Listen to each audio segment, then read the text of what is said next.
Hi, One Forum News brings you the best. Please kindly subscribe. Let us revisit the Kenya's forgotten tragedy of the Wagalla Massacre.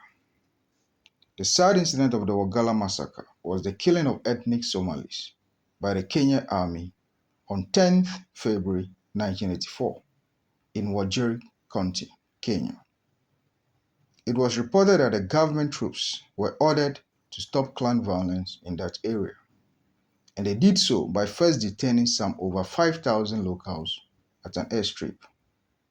They denied them food and water for a week and then summarily executing them. Let us understand the work of the military or the army in any given country, in general and Kenya in particular. Whatever or before a military will move for an operation, the command needs to come from above. And most of the countries in Africa, when it comes to the commander-in-chief of the military, it has to do with the president or whoever is in power then. And we are talking about 1984 in Kenya. So whether the military performed well or badly, the blame will surely go to the head. That is the leader, the commander-in-chief of that country. For that matter, the military command. Because we are talking about the vicarious liability. Whether they perform well, it will be to your credit. If they perform poorly and badly and barbarically, it will be to your discredit. And that was exactly what happened in 1984. That it was alleged that over 5,000 people were massacred or killed. Though this happened in 1984, the massacre was not investigated by the Kenya's government until 2011. That should tell you that they were not even interested in any investigation because they assumed that it was an operation sanctioned from the top. It is very difficult to put a figure to the number of people killed by these heartless and wicked soldiers, no matter the provocation then. But eyewitnesses place the figure at around 5,000 human beings who were killed by these soldiers.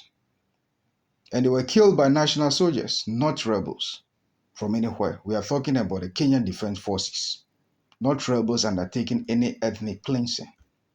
When it comes to the operation of the soldiers, we all know that they operate under sanctions and they operate under supervision. And this was exactly what happened during that massacre. It's only rebels that kill people indiscriminately. But this was exactly what happened in 1984 in Kenya, bringing the country into the book of infamy. As usual, for years, the government, that is the Kenyan government, has been accused of the killing.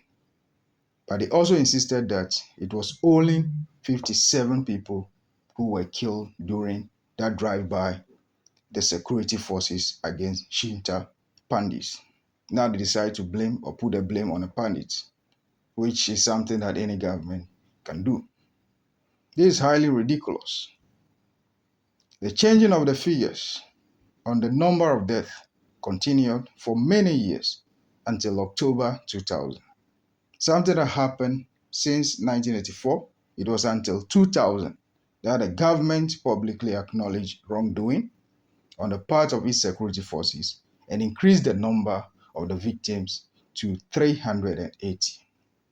Whom shall we believe now? This is so shameful and bad. However, whether 5,000 or 380, human beings were killed by soldiers of a democratic country called Kenya. Though there was some form of Truth and Reconciliation Commission to go into the issues, only God knows how the compensations were paid and the things that transpired. I'm sure the hearts and the scars of the massacre still lingers on in the minds of those that were affected, especially a portion of the Somalis who resided in Kenya then, and some of whom are still in Kenya and back in their homeland, Somalia. When shall we live as fellow human beings and stop the discrimination at all levels? This massacre is something that will never be forgotten when it comes to Kenya, though literature seems to forget about it as we speak.